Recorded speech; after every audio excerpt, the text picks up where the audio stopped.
Something you realize when you start vlogging your life and documenting your life is that you have to find a way to make a story every week at the minimum, because most people, when they're making vlogs, you need to be getting a video out at least once a week. And so what a lot of people fall into, and I've done this as well, is how do I make my life interesting? And that's when you become fake. That's when you change who you are for the sake of views, for the sake of followers. I make my content however I want to make it, doing whatever I'm already going to do. I'm out here raking. Yes, this is hindering me out here raking. But I'm still making content, doing exactly what I'd be doing if I was making content or if I wasn't making content. And something I've came up with, and something that I'm living by now, is my life isn't interesting because I vlog. My vlog is interesting because I have an interesting life. And I think I'm butchering that. I think I had a better version of that, but that's just what's coming up now. But it makes sense. I wanted my life to be interesting and me to do great things and be happy, be fulfilled and all that before I was vlogging. And now it's just I'm vlogging what I'm already living. And yes, I need to be creative, which I already enjoy anyway. I have to make content that people would like to watch. But that's the easy stuff. You know, you can make a story out of anything. I'm making a story out of me working and raking today. So if you want to start vlogging, just start vlogging and vlog what you're doing already. And then as you continue to progress towards your dreams, towards your aspirations, your life will get more and more interesting and people will continue to watch. But people are going to watch no matter what you're doing, as long as you're creative and being uniquely you, because people want that relationship. And if you can give people that relationship through an online video where all they have to do is sit back and watch, and you make them feel a certain way every time they come to your channel, you've won. And you're going to have an audience as long as you're making content.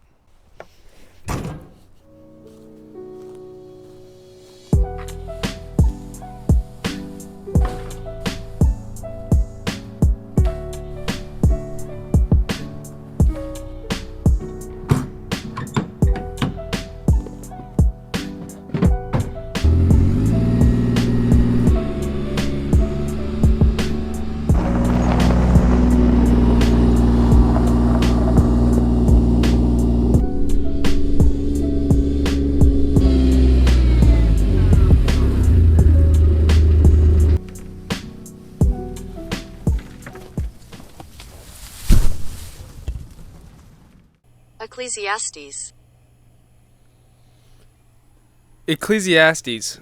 And that book's written by Solomon. And if you don't know who Solomon is, he's basically the wisest man to have ever lived. But Solomon, who was king of Israel, obviously had everything. He had money. He had so many women. He had land. He had anything that a man could desire and want for in this world. But the entire book of Ecclesiastes is basically him lamenting over things of this world and saying how meaningless they are.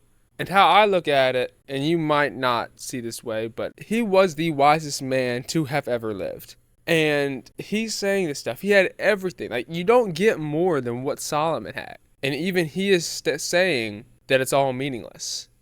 Now, obviously, life isn't meaningless, and obviously work isn't meaningless, but the things of this world, they're so fleeting. And we are here just out here trying to get rich. And money's not evil, and money's not bad. And money does give you freedom and allow you to live a higher quality of life in some senses. But there's a verse in Ecclesiastes that I wanted to read to you, and I wrote this down on the bulletin board in my room, because it hit for me. And it's Ecclesiastes chapter 5, verse 12, and it's, "People who work hard sleep well, whether they eat little or much, but the rich seldom get a good night's sleep."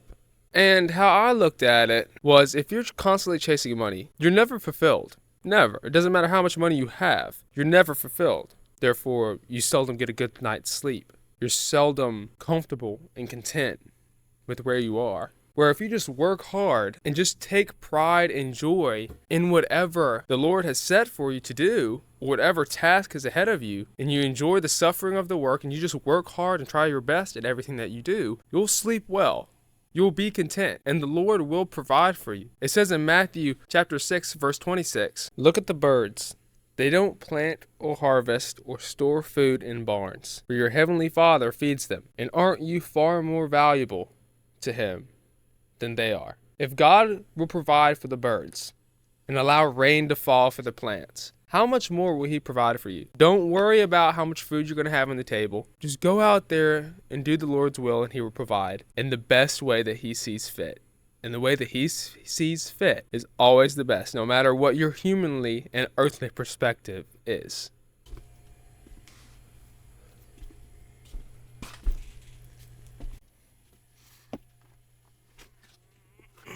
I think that if we all just start doing work for the sake of others, for the sake of pushing us all together forward at once, not only will you be more fulfilled than if you're pursuing this desire of money, but you'll just have better relationships with people in general.